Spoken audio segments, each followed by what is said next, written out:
asynchronous members.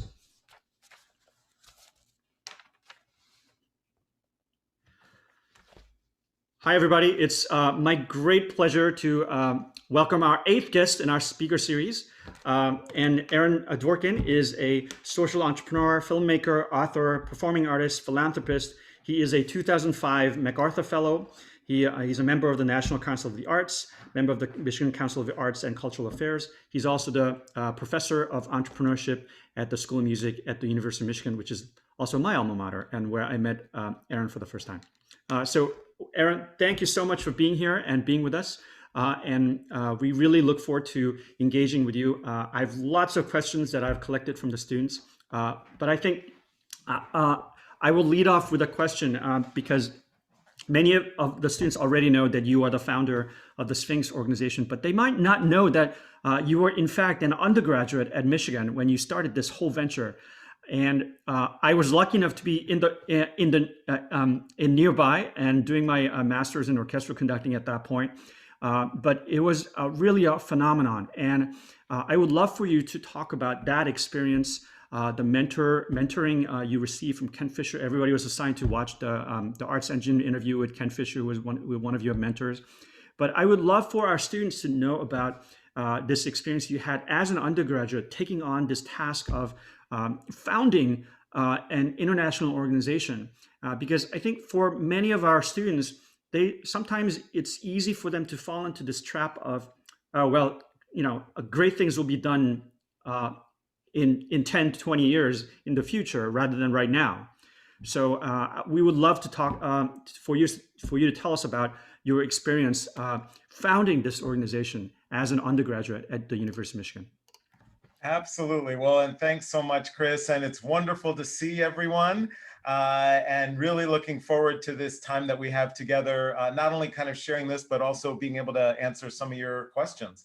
And it's such a great start off question, Chris, because one of the things I'd love to just reinforce is that everything that you've seen about Sphinx, that began when I was exactly your age, sitting where you sit. I was an undergraduate student at Michigan. And so I would just encourage you, the things that we're talking about, don't think of them as things, oh, I'll do this when I graduate. I'll do this in a couple years.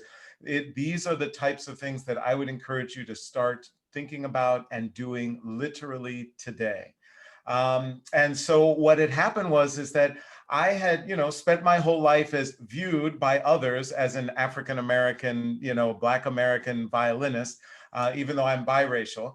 And I began noticing when I would go to concerts, Detroit Symphony or our other concerts or things that UMS would bring in, that there was really no one who looked like me on stage or in the audience, right? And then I went into a lesson one day with my teacher and he said, do you want to play music by Black composers? I did not know there were any Black classical composers. So I was like stunned. He's like laughing. He starts pulling these works off of his shelves. William Grant Still, Roque Cordero, Joseph Boulon St. George, Afro-French contemporary, right, of Mozart's. And it opened up my world to all of this music that before that I didn't even know existed. And I, at the same time, began thinking about why was it that there was no one on stage and no one in the audience, and thought about, I don't like to just complain about the world around me. I like to say, okay, here's a problem. Is there something that I can do to participate in solving it?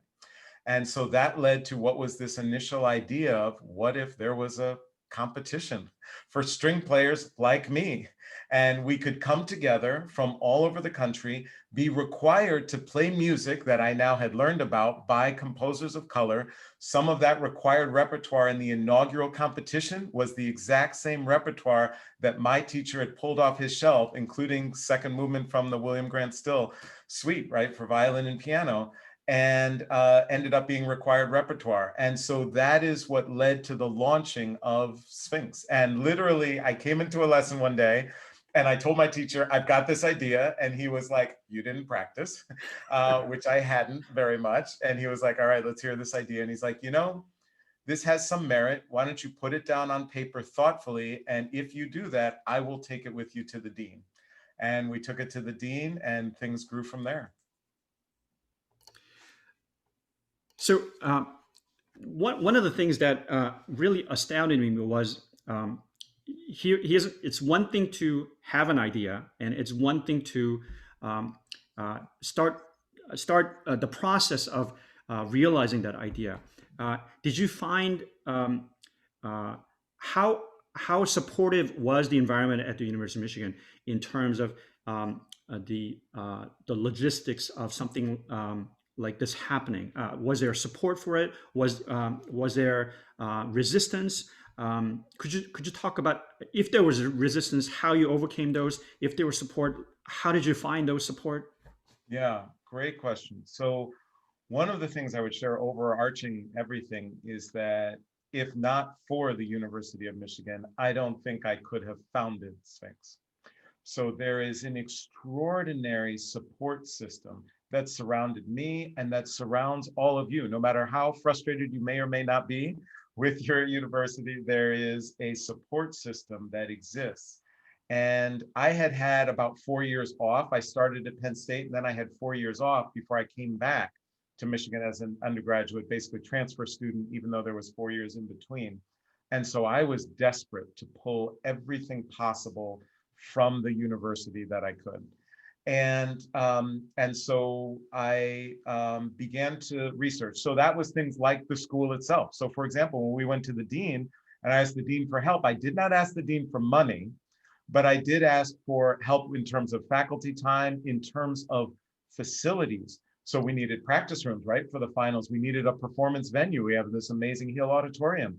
So I was able to get things in kind, and that played a huge role. So there was a host of things that the university gave me there. And then also there was direct funding. So I began to research because at almost all universities, there are tons of pockets of funding. There's funding for faculty, there's funding for students. You just have to be very resourceful, identify it, and then compete for that funding. So I did some research and I discovered that there was a New Century Fund for Diversity funded by the Kellogg Foundation that was part of the president's office at the whole university, not just the School of Music, Theater, and Dance, just School of Music at the time when we were there, Chris. And it was primarily designed for faculty, but nothing said that students could not apply. So I applied, of course, but I did thoughtfully. I got faculty support, reference letters, etc. And I received for the inaugural Sphinx a $40,000 grant from the president's office of the University of Michigan. I got that as an undergraduate student. So again, that's why I'm saying that don't think that things are not possible just because other people have not done them. Because there are huge resources that exist, right? Our university systems in large part are just completely dedicated, right, to supporting and furthering students' ideas and thoughts. So I encourage you to explore those. So those are some great things, right? Huge support, all of that. Unfortunately, it wasn't just all, sun and roses. And I certainly got a lot of feedback, whether it be from my parents or from faculty, including faculty of color, that I should not do this project. So initially in the beginning year, it was just the Sphinx competition, right? So it was the idea of national competition for young Black and Latinx string players. And so there were people, first of all, my parents, when I first told them about it, they were literally like, you have now come up with the most complex way to avoid practicing that we have ever seen, right? And they're like, can't you just stop all this mishigas? Can't you just play your violin? Like, what's wrong with you? So that they ultimately evolved their thoughts on Sphinx, but that was their initial feedback. But also there were faculty, including faculty of color, who said, you won't be successful because you just can't do this. But even if you are successful, you will create a platform for talent that is not out there. I said, there's just not young Black and Latinx people who play string instruments at a high level. This includes faculty of color telling me that. So that's one of the things that I would share is that I absolutely encourage you, and I don't think anyone can be a successful entrepreneur, arts entrepreneur, social entrepreneur without welcoming, gaining, seeking out criticism, critical feedback, learning, being in a constant state of learning. I am in that mode still today. I'm constantly learning. However, when you hear feedback that might be contrary to your literal underlying idea, it doesn't mean because you get all that critical feedback that you need to agree or follow all of it.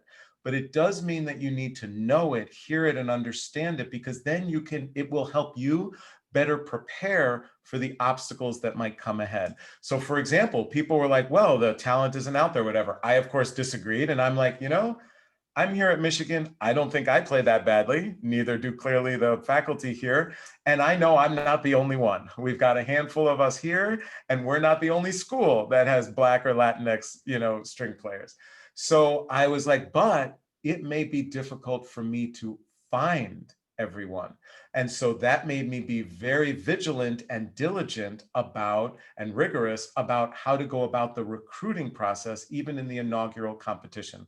So pull in that critical feedback, listen to it. You don't always have to follow it, but definitely always let it inform you. Yeah, and so uh, so what was some of the in response to that criticism, knowing that you had to really get the word out about this competition that's being held for the first time, you collaborate with different organizations, right? Could you talk about that process? Yeah, so the one of the age-old things, right? No entrepreneur does anything by themselves, right? Elon Musk didn't do Tesla or SpaceX by himself. Bill Gates didn't do Microsoft by himself, et cetera. The list goes on and on. And so you are always partnering with people and with organizations. So early on at Sphinx, I was like, okay, if this is going to make a difference, I've got to partner with the entities, the organizations that exist in our field. So how can I go about doing that? So starting with recruitment, right? I was really worried about recruitment. I'm like, so what am I going to do? And this was also long before I could just put out a Facebook post and hope a bunch of people see it or throw up a website, right? I did not own a computer. I had to go to the computer lab. And at that point, anytime you printed something, you had to pay for each sheet of paper that you printed on. And so, I mean, it was tough. Lots of late hours in the computer lab with a barely kind of functioning Netscape at the time, which unfortunately some of you may not know about, but Chris, I'm sure you remember. And so it was rough days. So I was like, how can I get the word out? So I was like, who knows all of the young string players? Well, number one, the American String Teachers Association, right?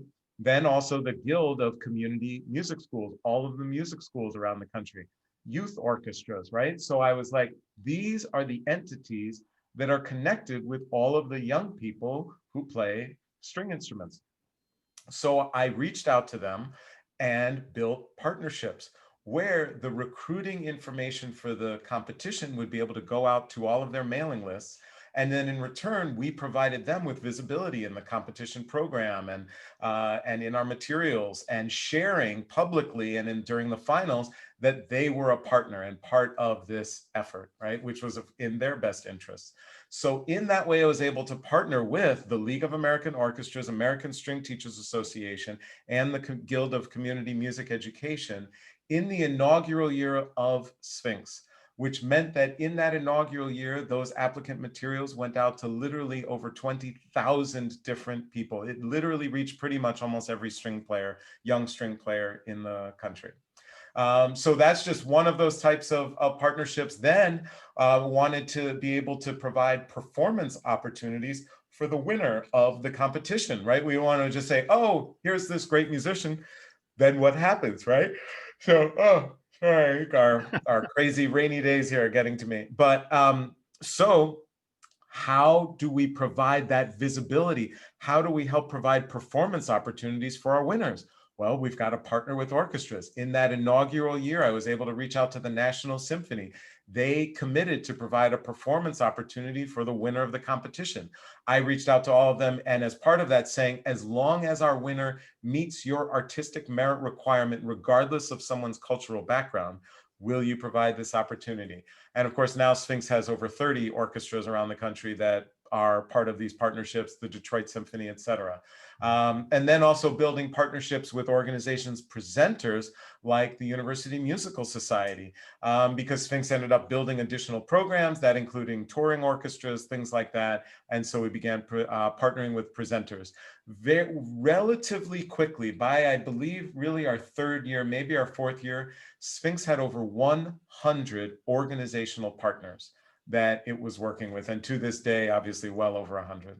Yeah, I mean, it's really amazing how you are able to really empower organizations to collaborate with Sphinx, so that it was a really a win-win situation for both organizations, and then that allowed the amplification of Sphinx to go to further reaches, not only reaching many young string players, but also orchestras who really need solo artists of color. And I was the assistant at Louisiana Philharmonic when a Sphinx winner, because I had just gotten the position after Michigan, and I was so surprised that Sphinx was already partnering with these many orchestras. So when Louisiana Philharmonic said, "Oh, we're going to partner with Sphinx and bring a soloist," it's like, that's Aaron's thing.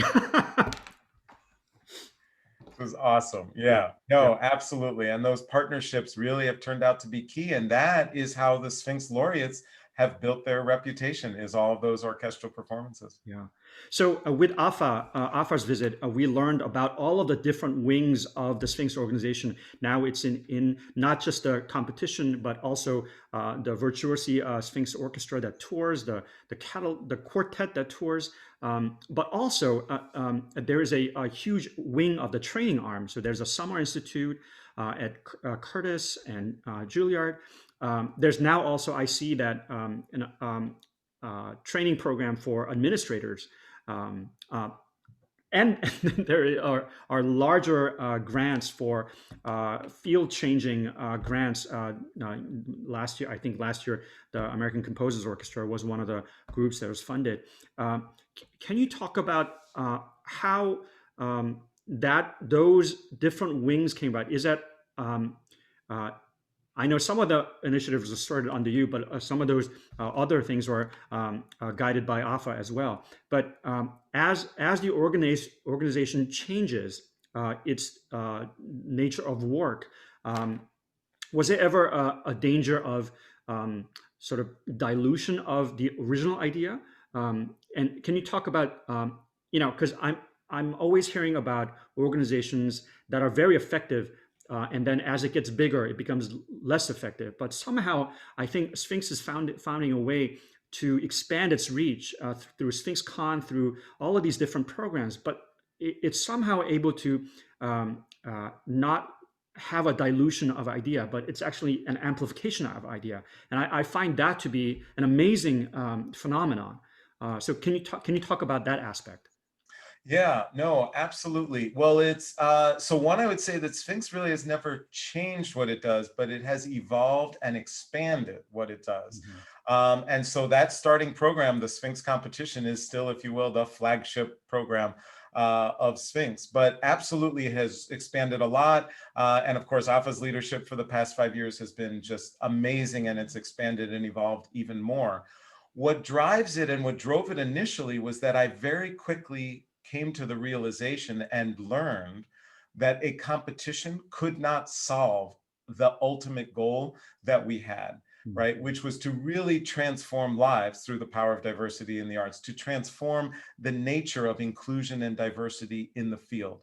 And a competition is simply not enough to do that. Why? Because there are issues with the initial pool and access at a young age. There are issues with recognition of those who are in the early stages of their professional careers. There are issues with those who want to be administrative leaders, those who want to be entrepreneurial leaders. So as we've discovered and understood these different facets, all of which will serve the mission, Sphinx has then said, is it positioned and or empowered in such a way where it could make a difference? And also this goes in the reverse, which is also that sometimes Sphinx is doing something. Sphinx is always assessing. You should always be assessing and evaluating what you are doing Mhm. and say, are we making a difference? Mhm. And if not, you should consider whether you should keep doing it. So I think one of the things that has also made Sphinx so sustainable is that Sphinx stops doing certain things when it feels like it's either being provided by others or could best be done in other ways.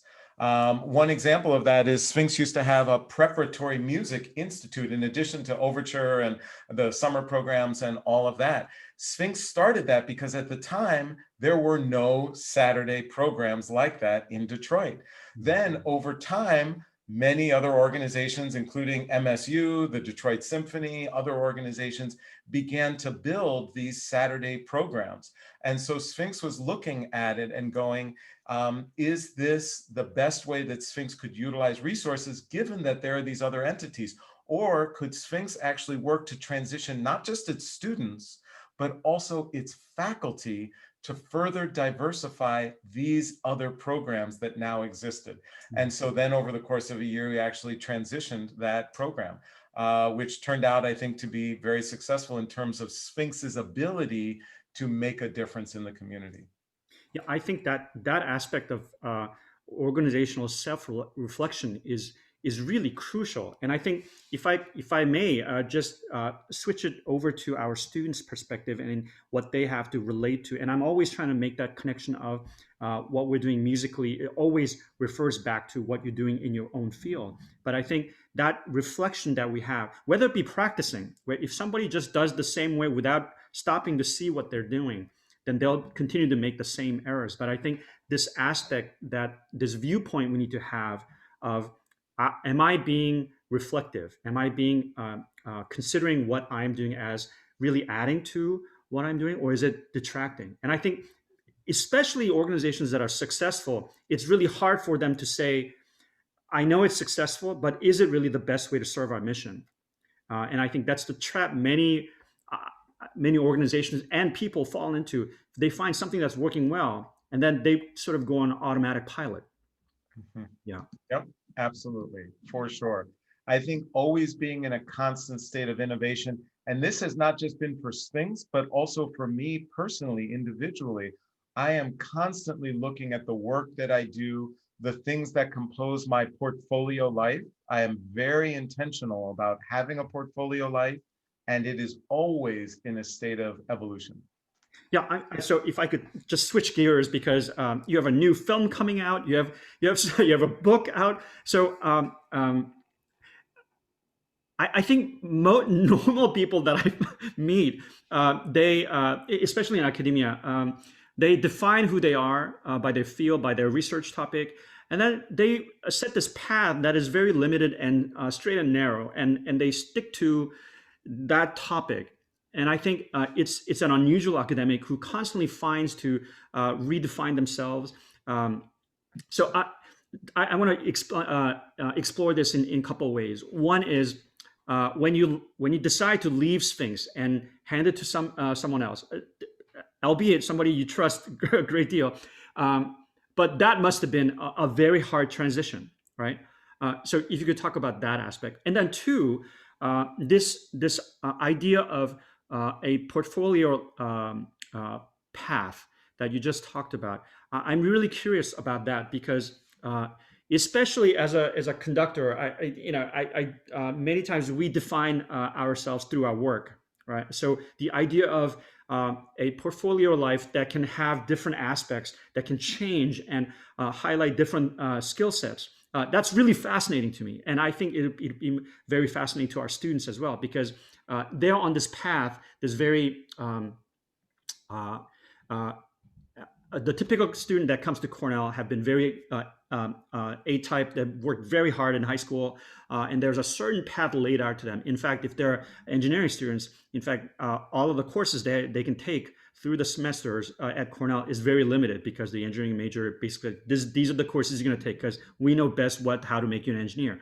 But I feel that the path that many of our students are on, they don't realize that there are many different pathways they can explore. And I'm talking too much. I'm already getting messages from my students. But if you could talk about finding a way for our students to veer off this path they're on to explore an idea, because I always find it a shame that some of our most intellectually gifted, smart students go to finance and work for Goldman Sachs for 20 years. and that's the extent of their intellectual engagement with their environment. So I'm wishing to really plant seeds right now into their minds that there are ways to really contribute and make a difference in the lives and the communities that you live in. Yeah, absolutely. So, okay, so a lot there. Let me, so I can quickly tackle the transition.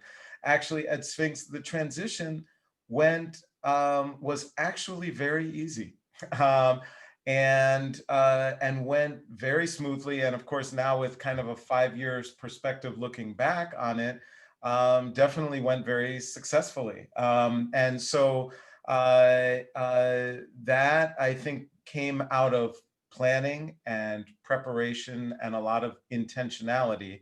And of course, a phenomenal person who was able to succeed me in my role. So that actually went very smoothly.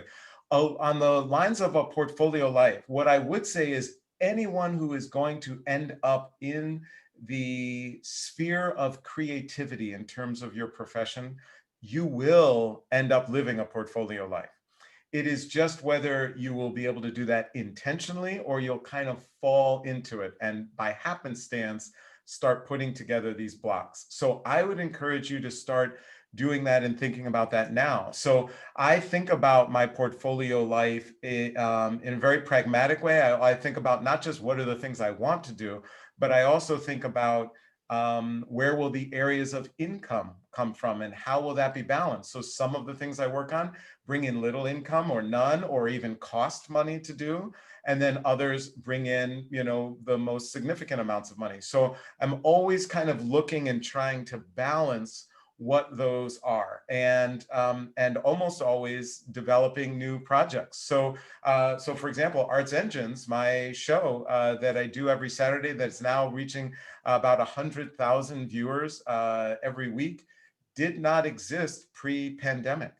Mm. So when a lot of people were kind of like, oh, pandemic and all of that, right? I was kind of thinking about how can I take this idea that was already percolating and utilize what is happening now to be able to build something, and not only to build something as a temporary idea, but once you realize you're actually liking what you're doing and or that it's having resonance with an audience, then how can I make it sustainable? So we've built that sustainability into it. And we have shows programmed out and planned out, scheduled out through next summer.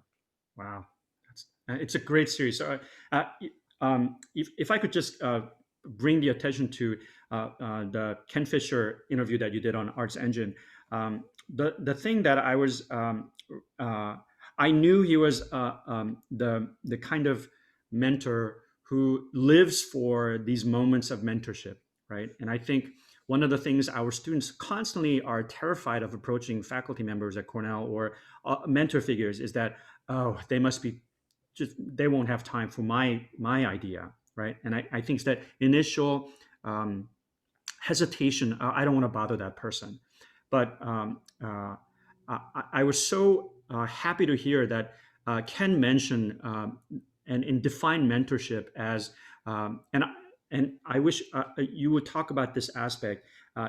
If one of our students were to contact you and say, Aaron, I have this idea, and I wonder if you would help me. What Ken said was, um, uh, mentors live for those moments, right? We live for those moments to be able to affect a young person's life. So the idea that we would consider it an inconvenience or somehow another person's bothering me, right? Which is how most students think about interacting with mentor figures in their lives, right? Yep. Could you talk a little bit about that mentor relationship? Totally, totally. Well, so first of all, I would not be sitting here. Pretty much nothing in my life would have been possible without my mentors. So, and Ken Fisher being one of the biggest amongst them, in many ways, the biggest amongst them. So mentors play a critical role. And I would encourage you to think of mentors not just as a mentor, but also as a sponsor. And what I mean by that is that, so, when I was going through these challenges or in the early days of Sphinx, right, I could reach out to Ken Fisher, be like, you would not believe what happened, or, I don't know what to do in this situation or whatever, right? And you have a voice of reason, a voice of experience, a voice of knowledge and contacts and all of that, who can help and provide mentorship. But Ken even went beyond that because, for example, I could not get into foundations, right? I'd be like knocking on their doors, or they wouldn't even meet with me. So I was sharing some of these frustrations. Ken got on the phone, called up a major foundation and said, you need to take a meeting with this student. He's got this great idea he's working on. You need to take the time, right? So at that point, he went even beyond mentorship to sponsorship, right? He was advocating for me. He was utilizing his contacts, his network, his prestige in support of the idea that I was trying to build. So I encourage you to do that and to absolutely have mentors. And if you do not have mentors currently, I absolutely encourage you to find them. Again, just like I started off by saying, beginning today, for sure.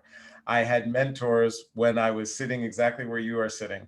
And the other thing I would share about mentors is that no one in my life has ever come up to me and said, Aaron, you are such an amazing young man. Can I mentor you? I want to be able to come and help you with your project, right? Never, ever happened to me. Maybe it will happen, it happens to some lucky people out there. But what I had to do, right? Ken Fisher didn't come and say that to me. I had to knock on Ken Fisher's door, right? And say, will you be my mentor? Will you here's why I want, here's what I think you would be able to help me with. Here's why I think this would be amazing. And also, here's why this would not be a waste of your time, right? Because usually the people that you want mentorship from are very, very busy people. They have a lot of different things coming at them. And one of the big things is that they don't want to waste their time. They will give of their time, but they don't want to waste it, which means to spend time mentoring to someone then who's not actually going to follow through, who's not going to follow up. So having that consistency and being sure you follow through and you follow up, you follow through on the things you say you're going to do, and you follow up with the people that you're trying to reach out to. That is just a core way that you will ingratiate and have mentors commit themselves to you, because then they're like, oh my God, this person is like a sponge. They just soak up everything every kernel that I have to share with them. Mm-hmm. Mm-hmm.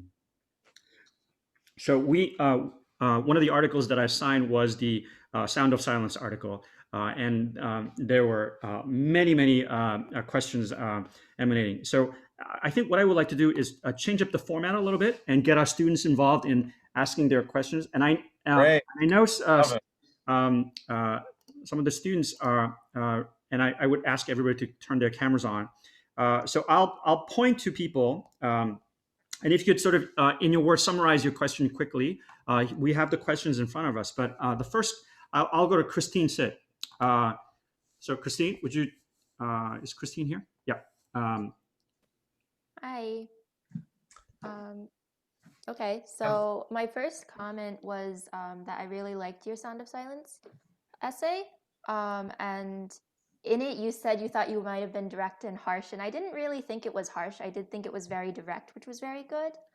And then my question was, how has the way that you have been talking about the need for diversity with composers or music or conductors changed through, I don't know, your experiences getting everything? What have you found to be most effective, I guess? Great question, Christine. And so the first thing I would say is that, number one, I am very, very intentional about the way I communicate and how I communicate, for exactly the reasons that you're talking about. Because what I stay very fixated on is, what is the goal? So in the first year of Sphinx, if I would have written a piece like that I did for the Ford Foundation, Sphinx might not exist today. That's the reality, right? No orchestra would have partnered with us. Who is this person? They're yelling at us and stuff like that. And of course, the way that issues of diversity and inclusion were seen 25 years ago way different than the way they're seen now, and especially in this past year. So, so you want to take into account what is the current climate of communication, what is the current environment, and also what is your current ability to speak truth to power where it will have an impact that you want. And so, you know, as an undergraduate student that no one, you know, knew, doing something that no one really thought was possible and most people didn't really necessarily want, to chastise publicly and comment on the lack of commitment by American orchestras was not the way to get them to partner with me, right? As opposed to 25 years later, certainly in my lifetime, the most provocative civil discourse about diversity and inclusion issues, some of the most tragic events related to diversity and inclusion, and some of the most significant changes taking place, and having an organization where I've previously sat on the board of directors of the League of American Orchestras, and where the organization is partnered with dozens of orchestras that are all clearly committed to the issue, and then writing text in the context of one of the biggest funders in the arts, the Ford Foundation, provided, right, context, ability to have those words achieve the goals that I want, which ultimately is to have orchestras do more, to say, okay, what is currently happening is good, but it's not remotely enough. And to demonstrate the simplicity of some decision-making processes to, if you will, kind of call that out a little bit and to say, we really don't need a 6-month task force for an orchestra to have 5 or 10% of its rep be by composers of color. There's music schools that are doing it like that, and there are orchestras that are doing it like that now. So there was a context to that. I'll share one other thing just related to your question, because it's such a great question, which is that up until about, this is probably about probably about 10 years into Sphinx, maybe a little bit more, I very intentionally always wanted to be proactive. So in other words, the role of the organization was not to comment on, here's what you're doing wrong, here's what you're doing wrong, and here's what you're doing wrong, and here's what's bad, and here's what's bad, but rather to say, here's the issue, here's the problem. The problem is only 1.5% of orchestras are Black, only 1.5% are Latinx. The problem is access to early music instruction. Here are the problems, and here's what we're doing to solve it. Will you join us? All right.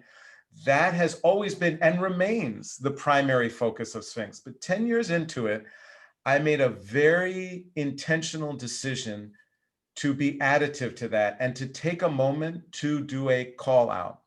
And so we had our annual gala performance at Carnegie Hall. And so I very intentionally gaining feedback from orchestras and from funders and certainly from the whole Sphinx team, we drafted a speech that I gave from the stage of Carnegie Hall that then we also put out online that was the first call out to orchestras and to funders about the lack of diversity and the issues, and going back to things that Bernstein had done and pointing out that things that the New York Philharmonic was doing in the 1960s was more than any major orchestra that day.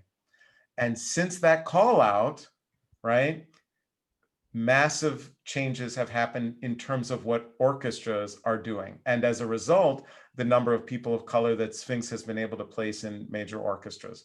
So it was, again, very intentional, very well strategically planned so that it could get the field to move forward rather than just antagonize people. And I would say that, right, we all feel very strongly about a lot of issues. There's a lot of issues going on in the world right now. I have found that just being angry does very little to actually change anything. And certainly just spouting off something on social media usually does absolutely nothing in terms of change, systemic change. And that's what I'm always about. What is the change that we're actually able to affect? So I think that when we spoke to Aaron Flagg, he gave us an analogy about his teenage son and trying to affect change in him, where he'll still be able to have a relationship with him for the rest of his life. And I think we all need to choose those strategies and ways if there is something that is something seems immovable and it just seems like hopeless. Uh, And and so one, especially right, since we just recently lost Ruth Bader Ginsburg, and she, by the way, was amazing and was a friend to Sphinx. And Sphinx has an annual event, Alpha, I'm sure probably told you, at the Supreme Court. And Justice Ginsburg actually this past March came through and was talking with the musicians during rehearsal. But one of her great quotes is, quote, "Reacting in anger or annoyance will not advance one's ability to persuade." So again, I'll just say one more time because I think it's so powerful. Reacting in anger or annoyance will not advance one's ability to persuade. And a huge part and goal of Sphinx is to persuade others, because Sphinx can't do all the work itself. And so it's important to think about, how are you going about that, and are you doing it in a strategic way? So I'm going to go on along those lines. I'm going to go Angelique's question because she, after reading your article, has a particular question about. Well, Angelique, why don't you ask him? Yeah, I guess the article like really spoke to me, I think, because I've personally been in situations where I'm like talking to school administrators that had decision-making power, and they could have made a quick decision to like really help a lot of students, and they just refused to do it. Um, and I was wondering like how you deal with that kind of frustration of like I guess feeling like not listened to and like disempowered in those situations. Hmm. Great question. Thank you so much for that. And also, is it Angeliki? It's Angelique, yeah. Angeliki, thank you so much. I just wanted to make sure I was pronouncing it right. So thank you for that question. So I'd say two parts to that. One, that I recognize that I'm going to feel that way regardless. In other words, institute orchestras, right? I feel that way about orchestras, clearly from the article, right? I feel that way about orchestras. So I know that organizations are simply not going to live up to what I would like them to do. But I step back from that and I go, if you walk around the world and you expect everyone and everything to kind of live up to what your expectations are of it, you're not going to live a very happy life, right? So it's more of a reflection on me, right? And so I think about that and I keep that in mind, and I know that that's more about me than it is about something I should change in other people. So that's kind of one piece. And then the bigger driving one is that I try to stay really fixated on what is the change that I want to see. And others may need to be involved in that. But what am I doing? I always come back to, what am I doing? And am I doing more than what I'm asking of anyone else? Because it's so easy, right? When I was a student at Michigan, right? Separate from the $40,000 grant, it was very hard for me to be frustrated with the University of Michigan after I got a $40,000 grant, right? But separate from that, right? I would go and I would just be like, for example, I went into my lesson and there's all these works by composers of color, but meanwhile, are we playing any of that in orchestra, right? So I'm like, right? So very easy for me to be frustrated. Now I could take the approach of, well, University of Michigan just, sucks because they're not doing anything with diversity in their orchestras, or the, head of orchestras isn't, or the School of Music, Theater, and Dance isn't, or anything, right? That's all me just projecting on others and criticizing others while not doing anything myself, right, about it. And so to me, that's where, if I was in that situation now, and of course, thankfully, Michigan and others are doing so much work around these issues, is I would encourage you to say, okay, so then you could go to the orchestra, you could do the research and say, here's a set of repertoire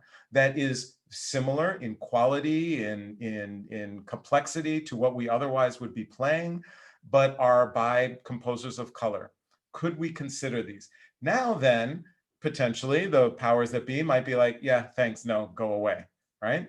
So that may also happen. And usually then in that situation, I'm like, okay, well, I'll try, but now I'll strategize. So I'll either say, okay, for example, I'm not suggesting that you do this, right? But I'm just rolling, kind of spitballing here. I would say, okay, my goal is for our orchestra to play more works by composers of color. I know that there is certainly a groundswell for this issue.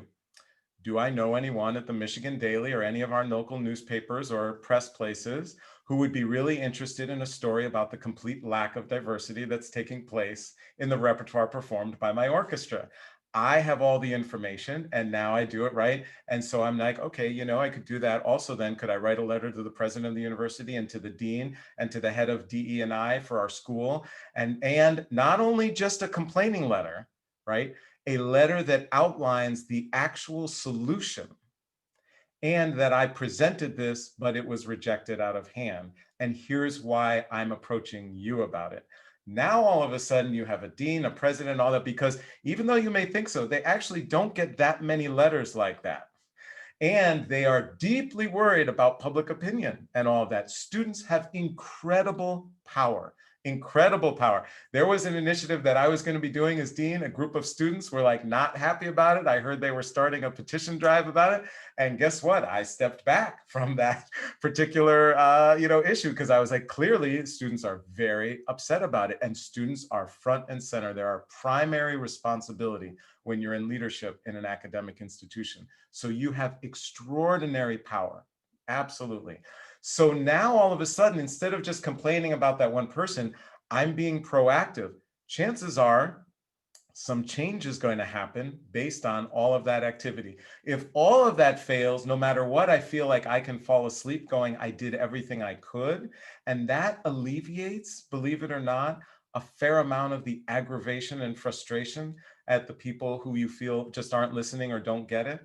And then sometimes they take it the next step to say, okay, they're not doing it, so clearly I need to start my own, right? And that, of course, was the emergence of Sphinx, right? The former president of the Chicago Symphony and former president of the League of American Orchestras, this was an early documentary they did on Sphinx, and they were asking him about it. And he said, Sphinx kind of came from nowhere, and in a way, it had to. Because he was talking about the field and the fact that even though people talked about it, there was huge reluctance. And it simply was not going to happen until there was some external catalytic force that brought to bear pressure, knowledge, resources into the field to help bring about change. Does that help address your question? I want to make sure. Yeah, that was really good. Thank you. Great, awesome. All right, we're going to go to next question from Roosevelt. So Roosevelt, are you here? Yeah, can you pose your question? Sure. Like last two people, I really enjoyed your essay. Sound of Silence is very powerful and very persuasive. Like people talk about these issues, but they don't actually execute their plans, and that's a little nerve-wracking. My question is kind of for the future. Do you think people are changing for the better more than ever? Meaning, like as a community, we're on the right path, and also, this one's after you answered this one. Also, like when did you realize this? You could create this much impact, like among this issue. Great questions, Roosevelt. Great questions. So a couple of things. I don't really, the second part, I don't really think that way about my work. In other words, I don't think, oh, I can create an impact. There are moments where I feel motivated, empowered, inspired by the work that I'm doing. So for example, the first time the Sphinx Virtuosi were on the stage of Carnegie Hall, right? And everyone was in tears and very, very powerful moment. But I didn't think, oh, I'm making an impact. It was just, I think it was always we, because it was never I never did anything with Sphinx. There was always a we, right? And mostly driven by the musicians of Sphinx.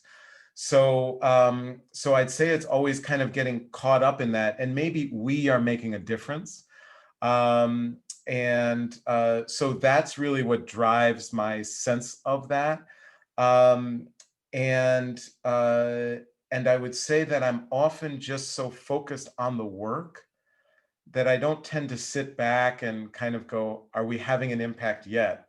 It's usually, what else do we need to do? Like, and that's just kind of how I approach things. So that's kind of that second part of it. And I'm so sorry, the first part of your question, which was such a great question, but now I'm totally blanking. Oh, I was just wondering if you think nowadays we're on like the right path. Yes, great question. Not necessarily easily answered, but a great question. So there's many facets to this.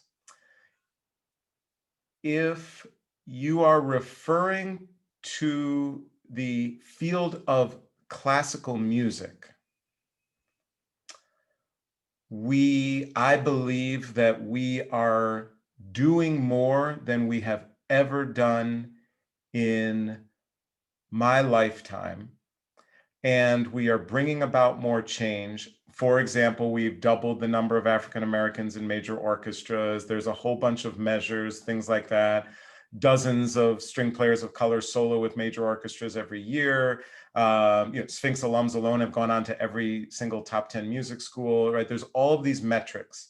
And the League of American Orchestras, major orchestras, are all involved in a major national initiative related to auditioning for orchestras, things like that. So there are many measurable things. So I would say absolutely as a field. So even while it's not enough in my mind, hence that article for the Ford Foundation, we absolutely are doing more than we ever have, which is why I think it's important not to alienate all of our partners, but to figure out to further catalyze and encourage and persuade them, but without alienating them.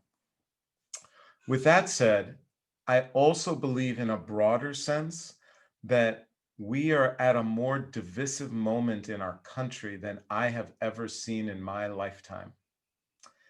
I have never been more worried. I have never felt a stronger sense of responsibility to comment on, in some way contribute to, or work on these issues of divisiveness. It's actually one of the focuses of one of my newer projects that I'm working on. And after next week, that divisiveness could grow, as astounding as that sounds. So I'm very worried about that. And I feel as a country, as a nation, certainly in my lifetime, we're at one of the most troubling points. However, in our field, I really feel like we are at one of the greatest moments and one of the moments of greatest opportunity. So we're going to go to, on that note, we're going to go to Emily Kerstetter's question about Sphinx and Sphinx as a social justice organization. So Emily, would you pose your question? Yeah, so I was really interested in the fact that you've classified Sphinx as a social justice organization first and a fine arts organization second. And I'm interested in how this distinction has affected the progress that you've been able to make in these two fields together. And if you think it's benefited Sphinx in a way that, kind of given all the racial reckoning that's been happening now, other groups should adopt a similar mentality. Yeah, so also great question, Emily. So you've hit on a very interesting point for Sphinx, which is that it has always, I would say, struggled with a balancing act between being a social justice organization and an arts organization. And it was interesting because that got implanted on me when I was transitioning, and as always, asking people, getting critical feedback, and whether I should make the decision to come back to Michigan, et cetera, is that people were saying, you know, from Sphinx, you will be defined by what you do after. In other words, coming from Sphinx, you could go take a position, say, you know, with NAACP or UNCF, right? You would then reinforce that you're the diversity guy. Or you could go to an arts organization like, you know, a dean of a music school or an art school, and then you'll be known as an arts guy, right? And so because Sphinx is both, and hence you as its founder are kind of both. And so by going to Michigan, it's interesting that I then became more of an arts guy in that way. So I would say that Sphinx has kind of balanced that. And there are two things. Sphinx sees itself, absolutely, of course, as a social justice organization, as you mentioned, and that's a driving force. Its mission is not to transform lives through the power of music, right? Its mission is to transform lives through the power of diversity in the arts, right? So it is looking to that, and everything that Sphinx does, it looks and sees, has it transformed people's lives? And if it doesn't, it reconsiders whether it should be doing that. Takes it very, very seriously. There's also a pragmatic piece that there are funders who fund the arts, and there are funders who fund social justice issues. And there are funders who fund education. And so oftentimes as an organization, you want to position yourself in the best light for the organization that you're approaching. And when you do multiple things, i.e. when you work in the social justice space, but you also clearly work in the arts space, when you approach those different resources, you want to focus on the areas that are of most relevance to them. Did that answer your question, Emily? Great, awesome, thanks. All right, we're gonna next go to Sangmin Lee's question about entrepreneurship. And so, Sangmin, would you ask your question? Yeah, so I just had a question. Seeing your background in entrepreneurship and in music, I think you also like talked about how you use your entrepreneurship skill in creating Sphinx, but I was wondering how, yeah, those two roles come into play in your career. Great, the roles of Entrepreneurship and music. Yeah. So yeah, absolutely. So, and thank you so much, Sungmin, for the question. There's, it is, for me, it was kind of a natural progression.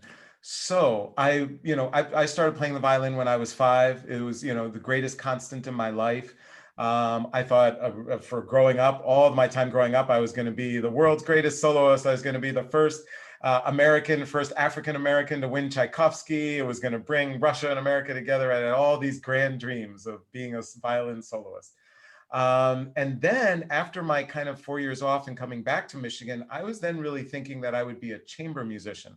I really love that. It was building different chamber groups, started the first African-American quartet at Michigan, and a quartet with djembe drum, a bunch of really fun projects that I worked on, including with Daniel Romaine, DBR, who was the djembe drummer in the quartet that we did for a while. And so then, of course, I was driven to work on Sphinx. And I had always been kind of entrepreneurial. And by that, what I mean is looking at problems that I saw around me in the world and wanting to fix them.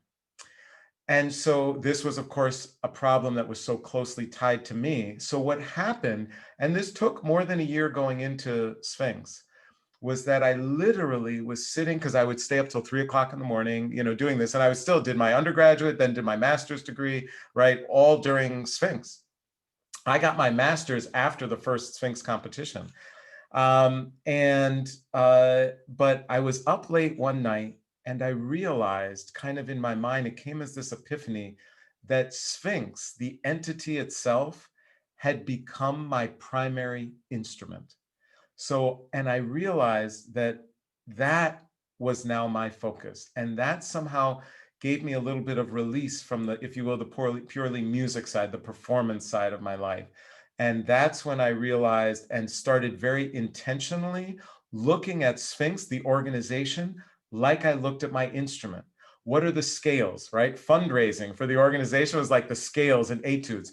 You can't go on stage and perform without it, right? Sphinx can't go and do its programming without it, but it can be a bit of a grueling task, and you've got to be methodical about it. And some of it's kind of a numbers game. You do something so many times, you'll finally get it under your fingers, right? Things like that. And so I really began viewing Sphinx like my primary instrument. And since then, I've really viewed all of my entrepreneurial projects in that way. They are creative pursuits of mine. I don't see them as kind of business or organizational pursuits. So next, we're going to go to talking about questions about your new film. So we're going to go to Elizabeth Bunker, and she's going to have a question about the American Rhapsody. Great. Yeah, so I'd never heard like anything like that, and I thought it was really cool. So I was wondering if you could talk just like more about it generally, and like how you started working on it, and how like your background in music has influenced it. Yeah, so great question. I'm so glad you like it. We at least have the trailer out there. The movie actually was supposed to be fully out and available on multiple platforms, including Amazon Prime, but actually we're delayed till after the election. Because interestingly, Amazon feels that it's a little, they're holding off on certain political releases until after the election. So there's a whole host of reasons behind that. We're not the only project. There's a number of projects that are held up. So several things. One, the music piece.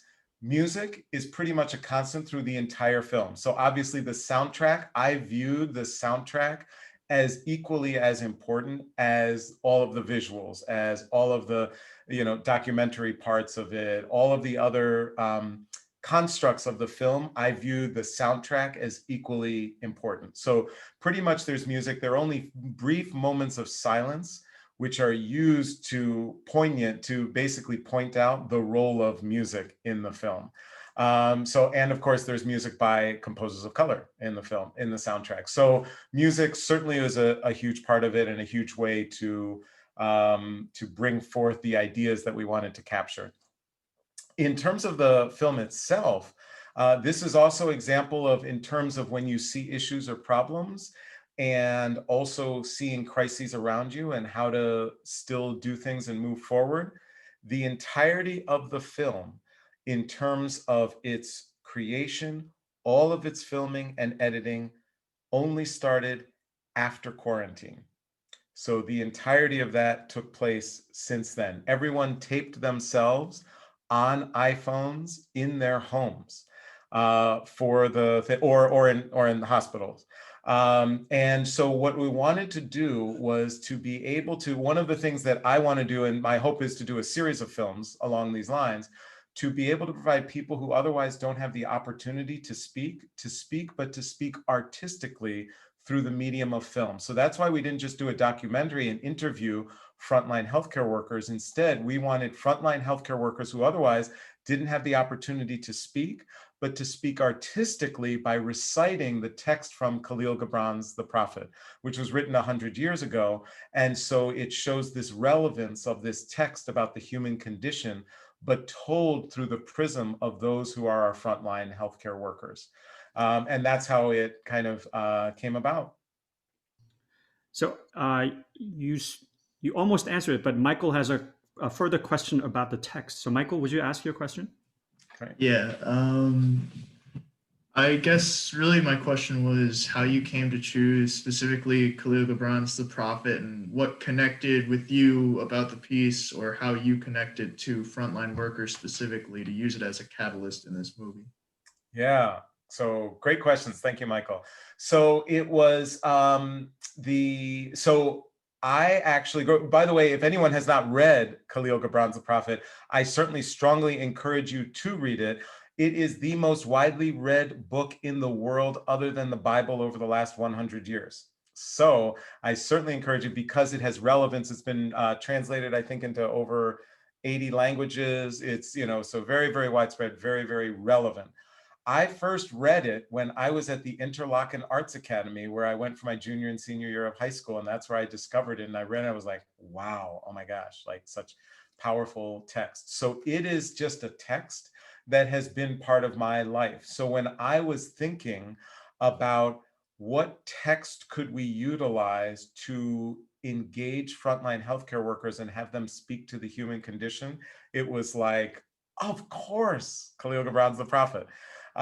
So that was kind of how that connection was made for them. And then we have what we interspersed throughout the film was not just them reciting it, but then speaking about how that particular part of the text related to them and their experience treating COVID. All right, so great questions, everybody. I will not be able to get to everybody, but we have two questions about your experience as a dean at your alma mater of University of Michigan. So we're going to go to Zach. And Zach, would you ask your question, please? Sure. My question is, since you were dean at the University of Michigan, what sort of efforts did you undertake to increase diversity in the Michigan music program? And sort of building off that, what efforts can we take as students to aid administrators towards this goal? Great, awesome, great question, Zach. It's definitely, obviously, it was certainly one of many priorities that I had, but it was something that was very key, wanted to be able to have an impact. And so obviously admissions, right, is one of those key areas. So we focused heavily in terms of how we were doing recruiting and admissions. And over a 2-year period, we were able to increase our applications by students of color by 30% and our actual matriculation by 20%. So the greatest increase, singular increase in the history of the school. So it was, we felt very good about that trajectory and evolution we were able to help bring about. Also, when you're talking about DE&I work, you need to build infrastructure so that it can continue and so that you can build things. So there was no lead position for DE&I, right? It sounds everyone now has a head DE&I person, so on and so forth. That did not exist at the school. So I created a senior level position reporting to the dean for DE&I, and then also tripled the funding for diversity initiatives at the school. So those are just a few of the kind of specific things that as dean I wanted to be able to do. Again, measurable impact that could make a difference. And in terms of students, I would say a couple of things. Number one, actual projects. If there are things that you see, like I did with the Sphinx, competition, what could you actually do about it? Launch those projects. A lot of times administration or faculty don't think of the solutions. The solutions need to come from students. And so bring those ideas, begin to develop them, and then come to faculty or administration for resources, additional support, so you can really build them out.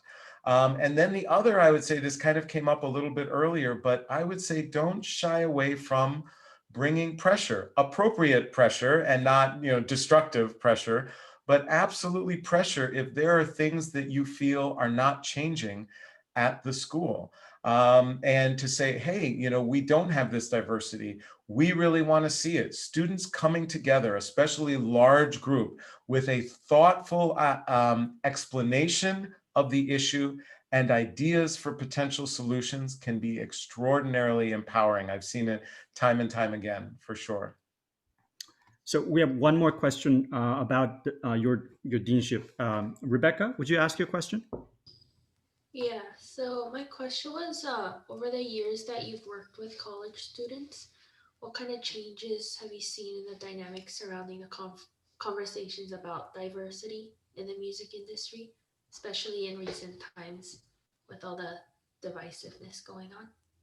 Yeah, thank you so much for your question, Rebecca. And in terms of those conversations, are you referring to conversations among students or conversations in the professional field? Mostly involving students. Yeah, so great question. One of the first things I would say, certainly compared to when I was a student, is that the conversation is taking place. When I was a student, there was just not this kind of widespread DE&I. People were like, what's this crazy thing Aaron's working on? Like, some kind of competition for, Black or Latino kids, right? Like this was just not a major issue.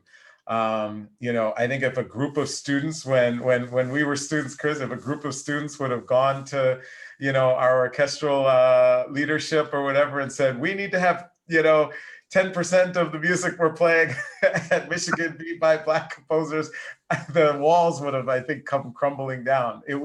So I would say one of the biggest things is just the conversations were not taking place. They were not being had. And it's not that people didn't realize that was the case.